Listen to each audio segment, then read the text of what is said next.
Coming to you from the depths of the galaxy, bringing you hot takes, hot news, and spicy discussions about games. We are the Uneducated Gamers!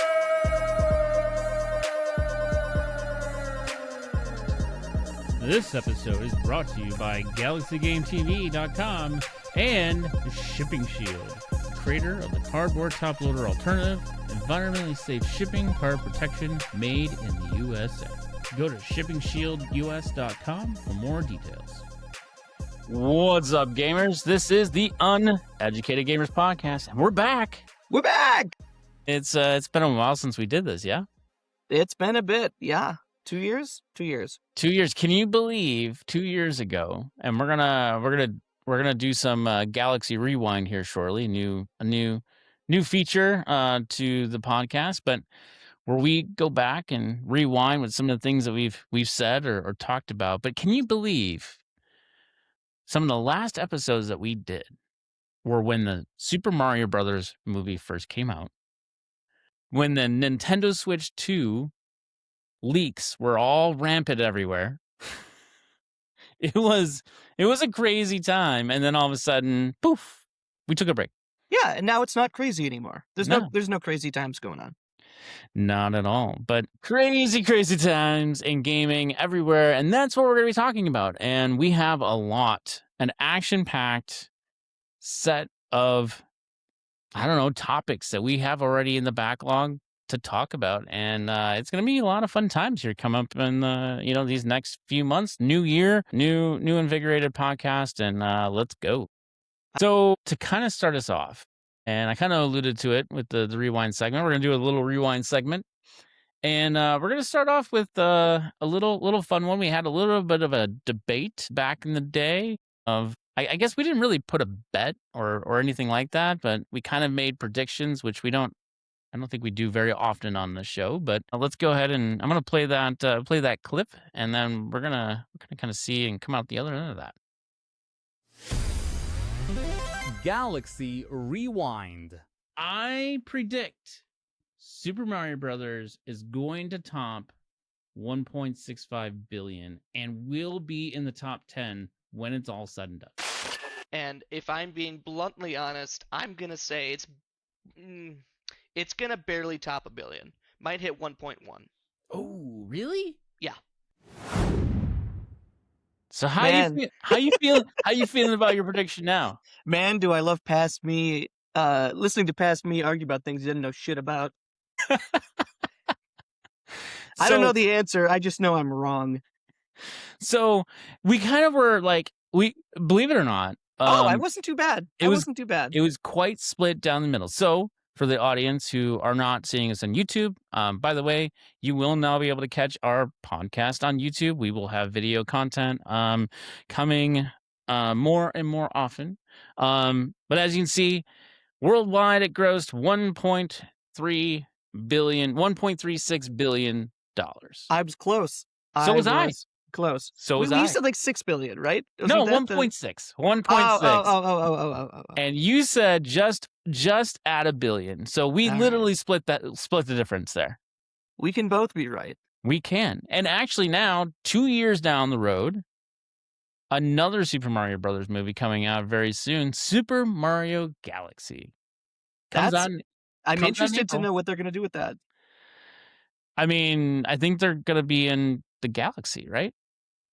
Yeah, but they were already. Yeah, but I'm trying to think back because the gimmick of the actual video game. I'm thinking too hard, right? The gimmick of the actual video game was having all the weird like spatial mechanics, and stuff. Yeah. Is that going to be like? Are they going to try to lean into that specifically for the movie? I think it'll be interesting to see what they do. I mean, we have not yet seen the like a real trailer for it, right? It's all been like teaser stuffs. I think seeing that's coming out in April, I'm guessing in probably the February or March timeframe is when we'll see an actual trailer leading up to the release of the movie. Actually, I think April 2026, right? Yeah, it's this year. Yeah. Let's go to the next one. This one will be a little fun. I'm not even going to set it up. I'm just going to play. Okay. All right. Galaxy Rewind. I got sent this information on the 23rd of February. So this was before this leaker came out, right? And I got some of the same information that some of, not all, and actually I've gotten more than what is in this leak. The rumored Switch Pro that was previously announced or previously leaked is actually the Switch 2 that they've been working on all along. However, it's not the Switch 2. It's the name isn't disclosed at the moment, right? Like they haven't disclosed the name. Yeah, Switch 2 is a placeholder name. Yeah.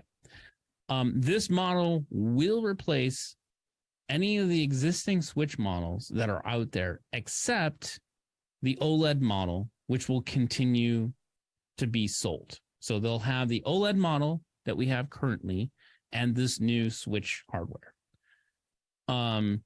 And the OLED version will be sold for $299.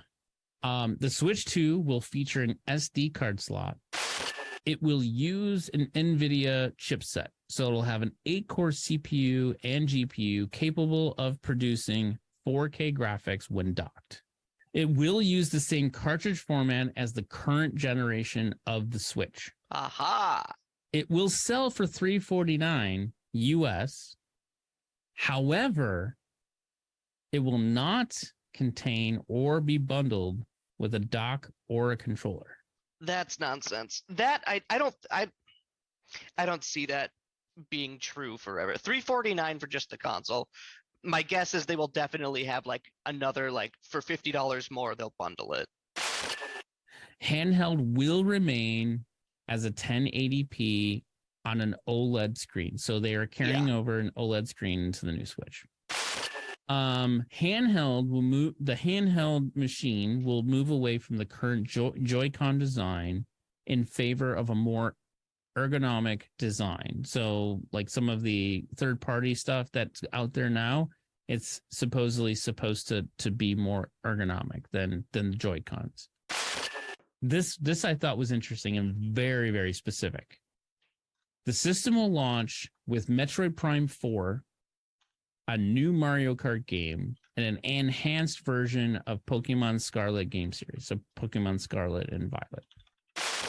And then finally, the new Nintendo Switch will release Christmas of 2023, Christmas time of 2023, this year. So, to our past selves, what grade would you give us in the quality of leaks? Or I think that was a B. And in fairness, even if that was wrong, that wasn't our predictions. That was just reading off a leak sheet. Right. Did it ever come bundled with a dock, the new one? Yes. So it did. It did. It does come bundled with the dock. But so then if you think about this, and my guess, and this is the only thing that I can guess, is they probably just dabbled in different SKUs and probably were just thinking about what they want to do. And you think about this, they silently delayed the Switch 2 for quite a while, right? I think even then the reports were like Switch 2 hardware. Well, what we know is Switch 2 hardware today was already out, right? In hands of developers. Yeah. We know that because people had moldings built for the machine. So like there's no way there's you can't turn around and say there were no hardware floating around in the wild. Right. But if you think about that, $349, like shoot, like with $349 plus calling the dock out, so that's $400. Anybody would buy a Switch 2 for $400. I mean, that's a steal. I mean, we're close. What are they going for now? It's super. It's higher than that, isn't it? Yeah. Well, no, I think it went up to $500. I think it's $499 now. but when it released, it was $449, so it was darn close. Yeah, and the release bundle came with Mario Kart World, right? I believe $499 came with Mario Kart World. Yeah. Yep. Download, not the cartridge. Correct. Download. Yes, download. Okay. So, I mean, I'll tell you what. Like, yes, we were reading off of a leak sheet, but if you think about kind of like my source of the information that I had, like it was darn near spot on. You know, obviously within 2 years' time, a lot of things are going to change, right? Yep. I think if it came out in 2023, we probably would have had a very different release of the Switch 2. Meaning Why cost did wise. it get delayed? Because we were having like we were still having a GPU shortage at that time? Yeah, so if you remember, they were also having issues sourcing screens at that time too. Oh, I forgot about that. And so, or at least that was the rumor. Like, so screens and chips were both a bit challenging for not just Nintendo, but for, a lot of makers of consoles, right? Even certain like Aya Neo and some of these other companies who make handhelds, they also had issues securing a sizable amount of screens that would go within a launch. The one thing I'll say about screens, though, the fact that the Switch 2 is not OLED, that was a big bummer. I'll be honest with you. I see it. I can understand why. It's just a different SKU thing, right? So like Yeah. they can, especially because the base model is already, I think, a higher price than a lot of people are comfortable with. Yeah. Releasing a separate SKU that's OLED just makes sense. Yeah. No, I mean, I get it. It's just, it was disappointing, but, hey, it is what it is. But I'll tell you what, like, our 2023 selves, our past selves, we didn't do too bad. No. We're little educated. Not much, but a little. Got that little facade going, if you will, right? The appearance of education. Yeah. The veneer. Oh my God. Pretty soon I'm going to have some veneers here too myself, No. So let's get on with our topic of the day. And I actually think this one is going to be a little fun. And I think it's going to be fun because recently there's been a lot of talk and a lot of reports, and this has been happening now probably for the last, couple of weeks.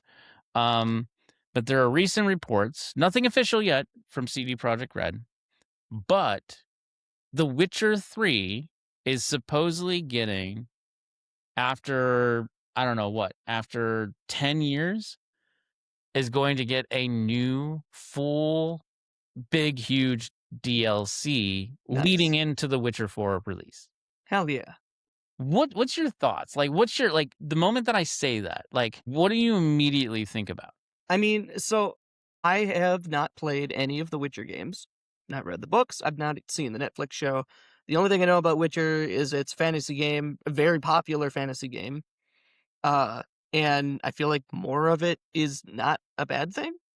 Yeah, I mean, I think it's definitely not a bad thing, and especially if you think about this, right? The Witcher 3 had 2 major DLCs, right? It had Heart of Stone, right, which came out in October of 2015, shortly after the game released. Mm-hmm. And then it had probably the best DLC of all time, and that was Blood and Wine, that came out in May of 2016. Sure. Not to mention, we had an additional update, not necessarily a DLC, but we had a next-gen update to bring the game up to kind of closer to next-gen graphics just a few years ago, December of 2022. Sure. One would say, like, the next-gen release could just be, hey, we just want people to play the game more, right? Yep. But what if that was a strategic move? Like, do you think CD Projekt Red at that time in 2022 thought about, hey, okay, we're gonna be working towards our promotional, run for the release leading up to The Witcher 4, which supposedly is going to come out in 2027-ish, right? Sure. Do you think CD Projekt Red made a business decision to say, hey, you know what? I know what we're going to do. We're going to make another gigantic DLC for The Witcher 3 for all to play, to then be a part of that promotional run to Witcher 4. Do you really think that would be a thing they would think about? I think so. They especially because the gap between the two games is so large, right? Like even after the DLCs, you said 10 years, right? Yeah. So marketing. We have such a competitive landscape for video games these days that you need that little extra oomph in marketing, I think. And I'm aware that Witcher 3 was one of the more popular, like, of all time video games. You ask anyone what their favorite games are, Witcher 3 is up there. Yeah. So if you want to market your new thing, it's pretty good to bring the old favorite one, back into the forefront of people's minds. Be like, oh, this is the sequel to that. So we're all going to start looking forward to this then.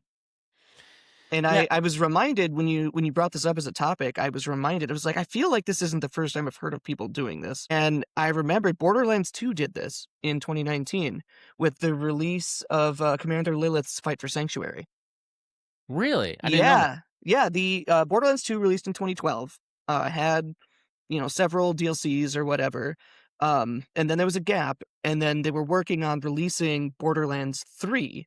And in 2019, to bridge the gap between those two games, they put out a new DLC for Borderlands 2 that I had a lot of fun with. Hmm. And that got people hyped for Borderlands 3. I mean, do you feel that, like, from your perspective, right? Is this something that, game makers don't then take advantage enough of when it comes to releasing new games? I think, again, it depends entirely on the gap, right? Like, again, in the case of Borderlands, which was released in 2012, in the case of The Witcher 3, which was, I think, even before that, right? The original game. 2015. 2015. Oh, it was 2015. Yeah. There's a huge gap between them and the sequel, so it is nice, like I said, to kind of repalatize the game in people's minds.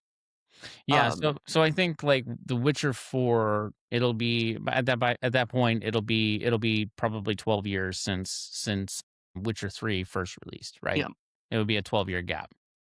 I think back to, and I probably should fact check this before I say it out loud, but I'm not going to because this is Uneducated Gamers. Thinking back to Halo, between Halo 3 and Reach, either Halo 3 and Reach or Halo 3 or Halo Reach and Halo 4. I forget which of the gaps. They had ODST in the middle too.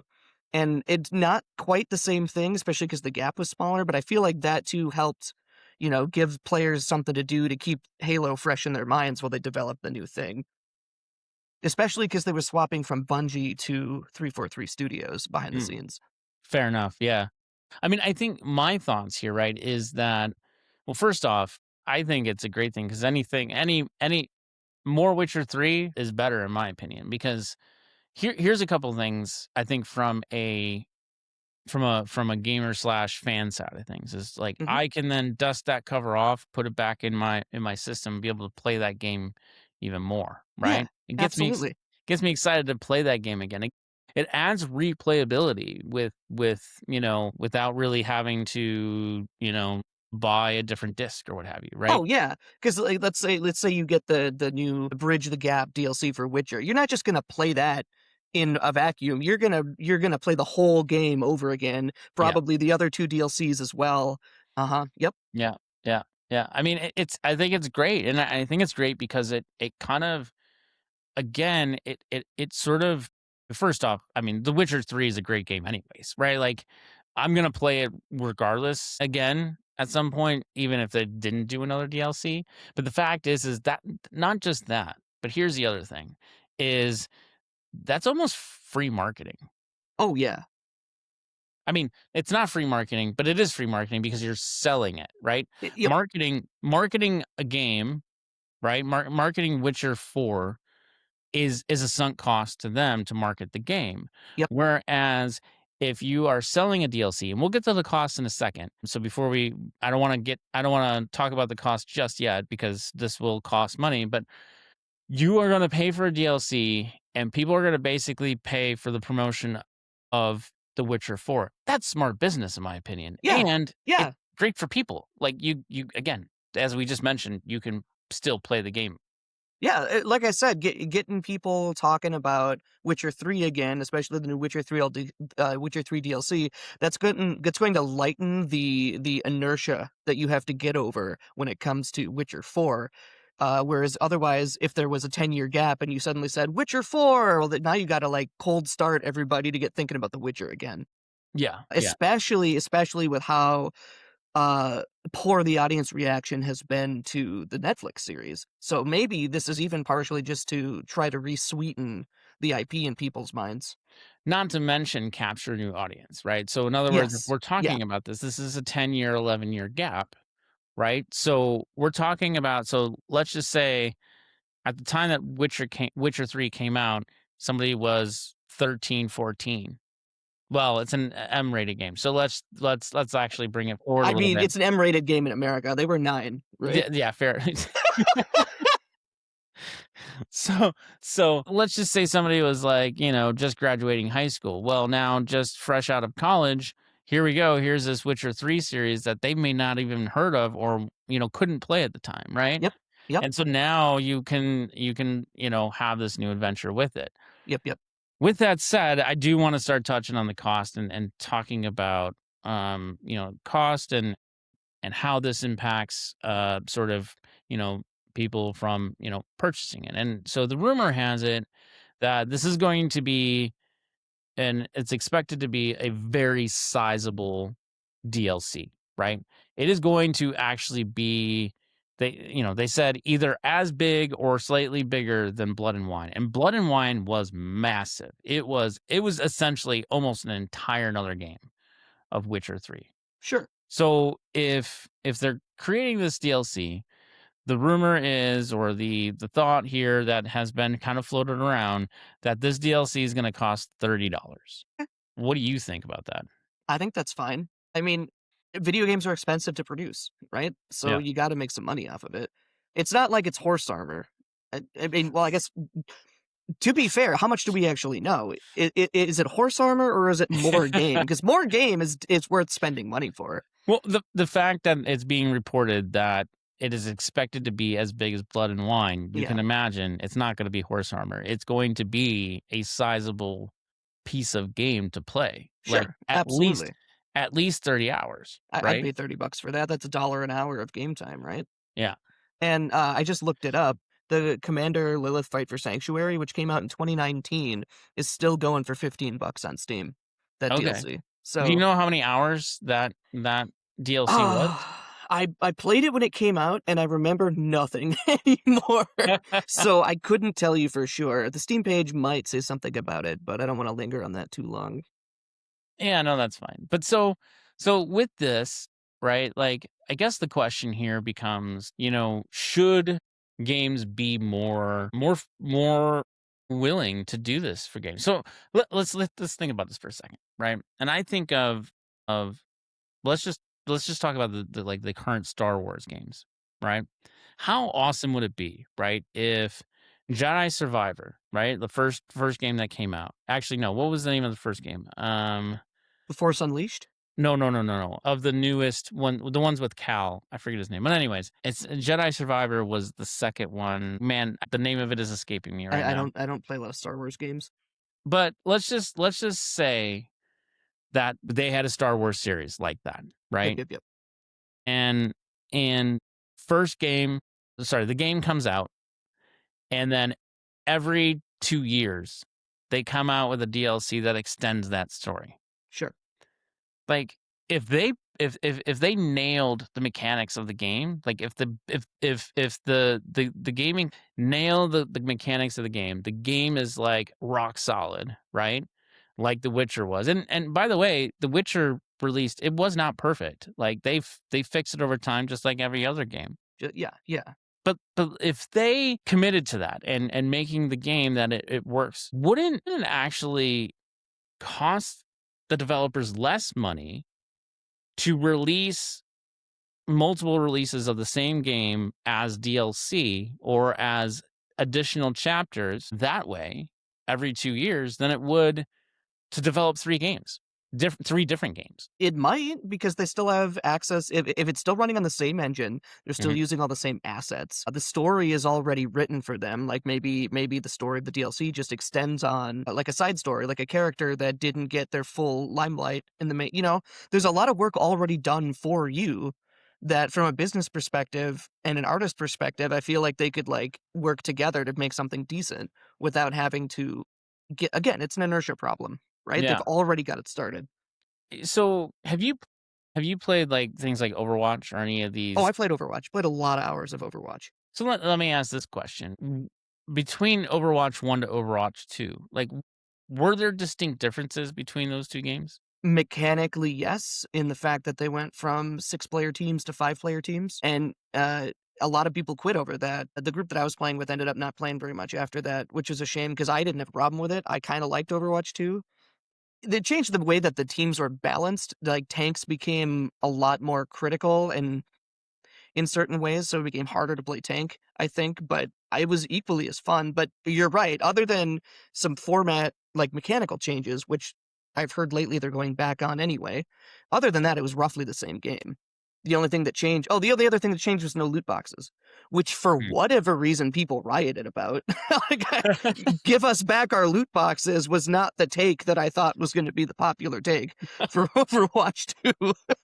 But so, and maybe live service games, maybe iterative releases like that make more sense than say ones that are story driven. But the way that I look at it is, I would almost argue that you're essentially working with this within the same engine, the same IP, because you have to, right? Like you have to work within the same release engine that you did with that game, because in order to deliver DLC, it has to mesh with that code, right? Yeah. That code base has to remain the same, right? Mhm.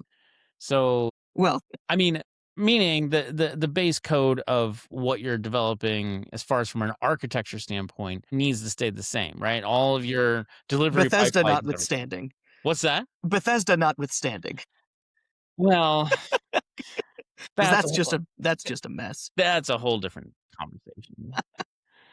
But I don't know. I mean, I guess to me, this makes a lot of sense. But some would argue, and something that I wanted to throw back to you is, there's been a lot of discussion, a lot of thought around, well, no, they shouldn't charge for this. This should be free. Oh, I don't agree with that. Again, it depends. Horse armor? Fuck that noise. Paid skins is kind of a blight in unless you're a live service game, but that's a whole another discussion. But even then, like games take all kinds of, they're expensive to make, they're expensive to produce, they're expensive to sell. You're gonna have to pay a little bit for the work that's being done, right? Yeah.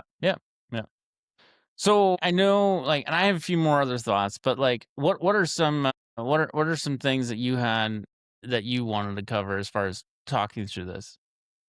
Well, I wanted to, the big thing I wanted to bring up was Commander Lilith, Fight for Sanctuary. I felt like that was a perfect analog that we've seen 6 years ago now, something like that, for Borderlands 2, because it came out in 2019. I brought up Halo ODST, which was just built off of the Halo 3 engine as kind of a gap bridge. It's not a DLC, it's its own game, but it feels like a DLC because it's kind of just, again, it's a side story during the events of, I don't know where in the timeline it lands. It's been a while since I played it, but it's a side story that's going on just in the invasion of New Mombasa. So those are good analogs, I think, to what's happening now, and both of those were great. I liked Fight for Sanctuary. I loved Halo ODST. I paid money for them.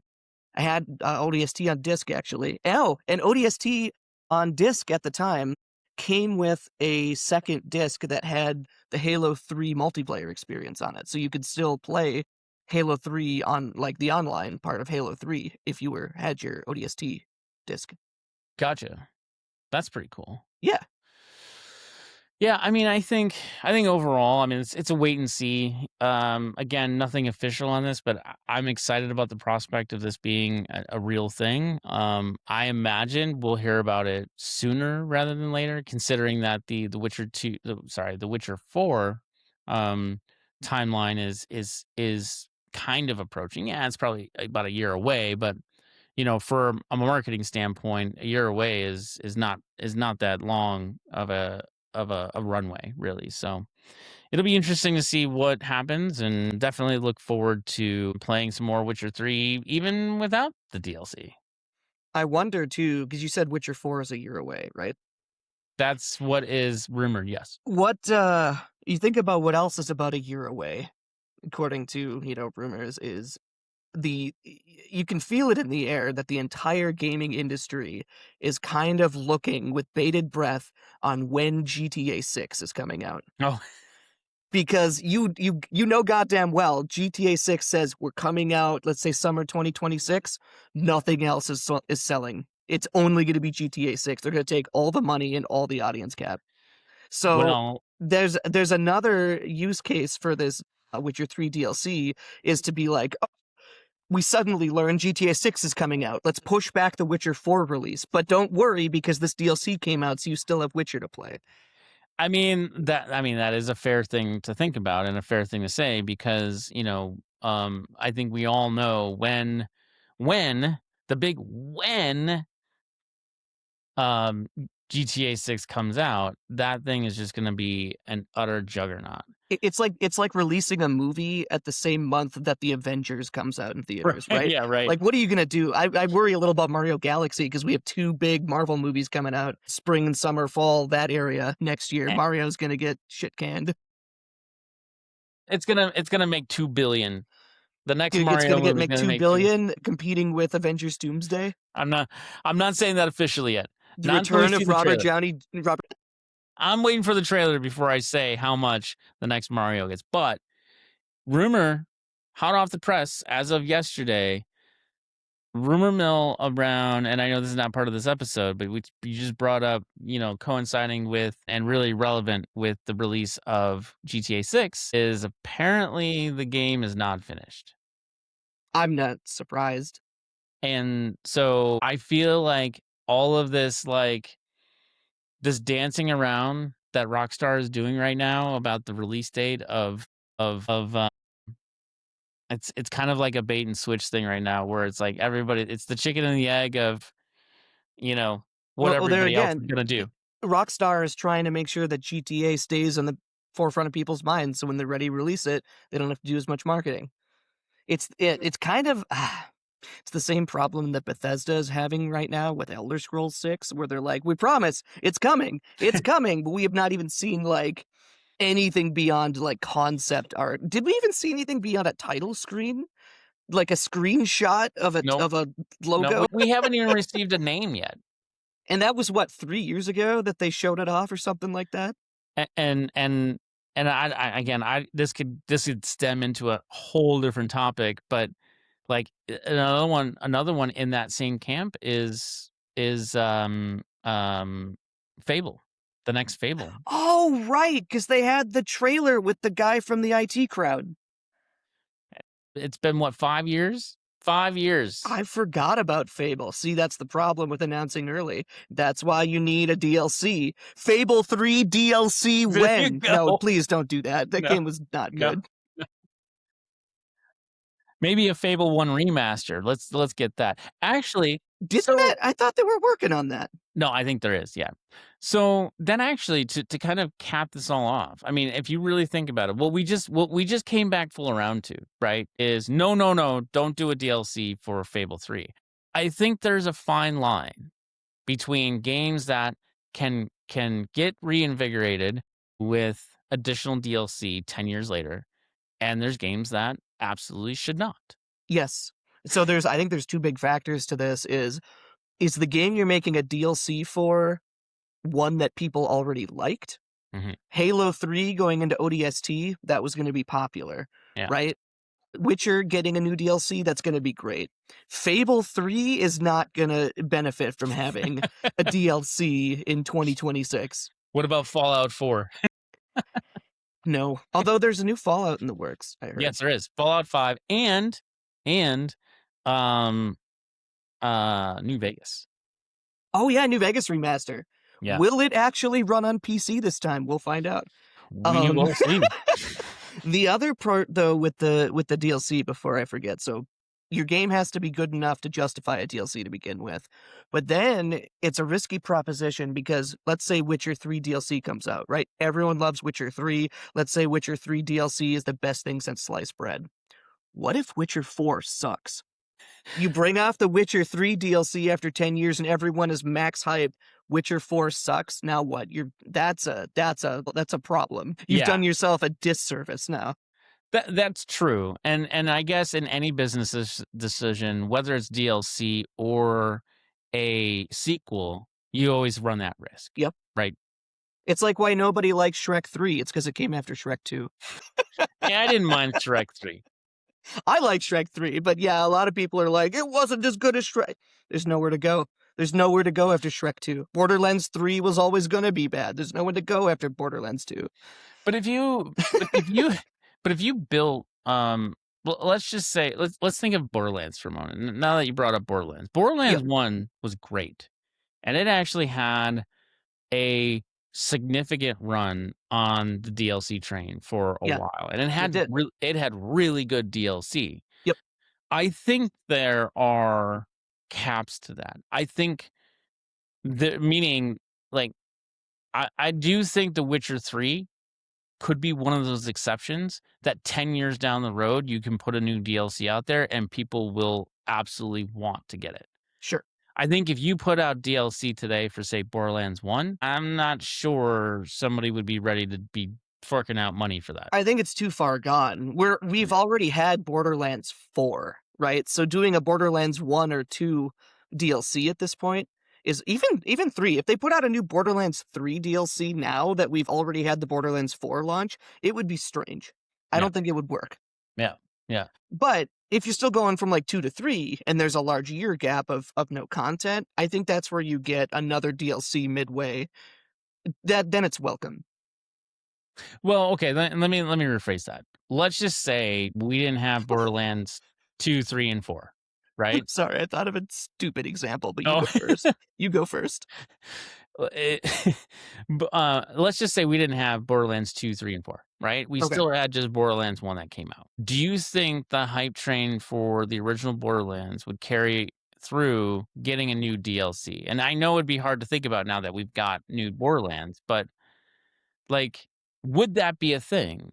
When did the first one come out? I think it was 2010 or 09, I believe. That sounds right, either 9 or 10.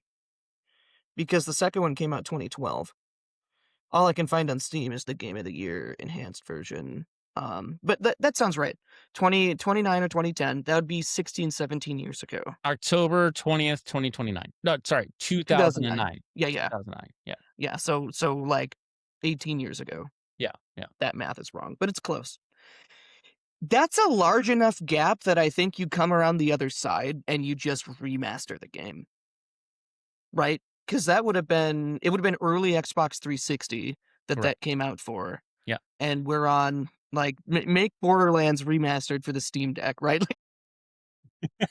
At that point, don't do a DLC for a game that is so far long ago that people are like, what is this DLC for? So, okay. All right. So, think about this. A couple years ago, The Witcher 3 came out with the enhanced edition. Yep. In 2022. Yep. So, say Borderlands came out with an enhanced edition, and then a few years later, they came out with a DLC. They did that. I think. When did the Handsome Jack collection come out?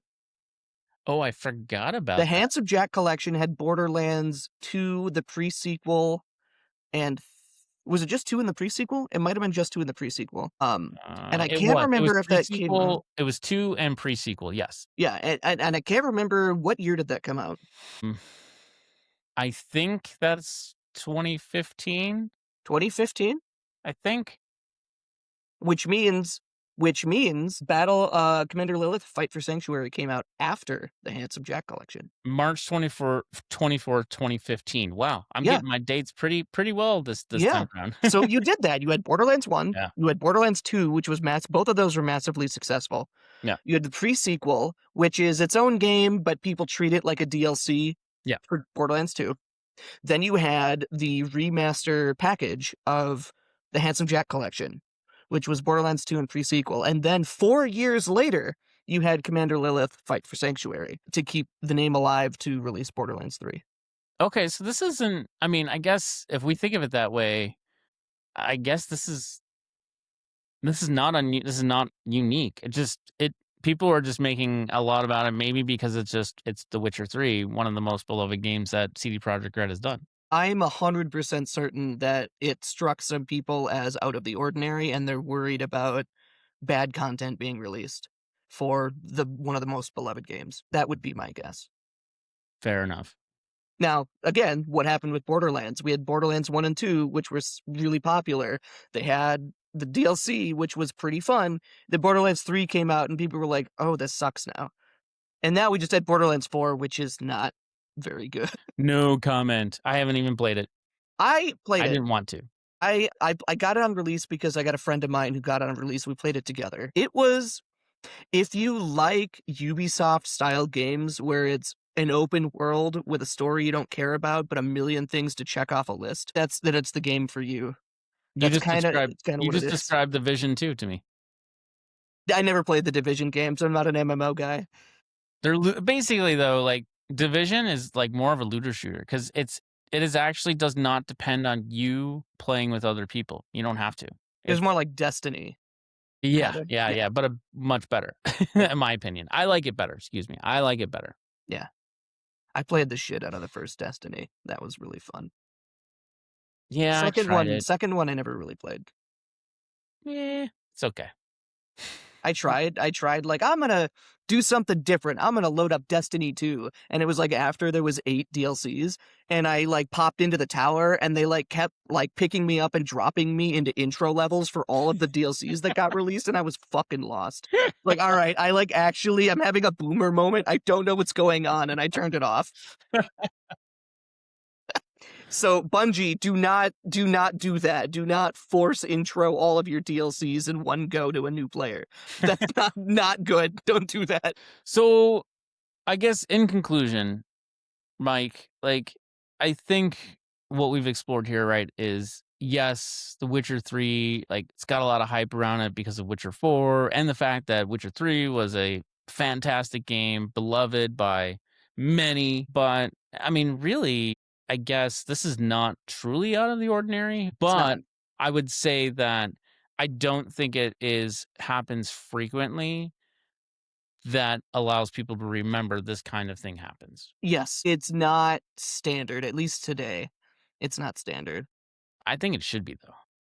Yeah, I don't see why not. If you told me that there was going to be a new Elden Ring DLC 2 years from now down the line, I would be fucking ready. As with, I'm thinking many people would, right? Yep. So I think ultimately we just need good games to have more content for longer, I think. Yeah. And I don't mind spending, $30 on a DLC if it's a genuine extension to the experience. Thanks for listening to our most recent episode of Uneducated Gamers. You can go to Galaxy Game TV to post comments on each of our episodes, or if you have a question or a topic you would like us to include in an episode, feel free to leave a comment. Until next week, we bid you farewell.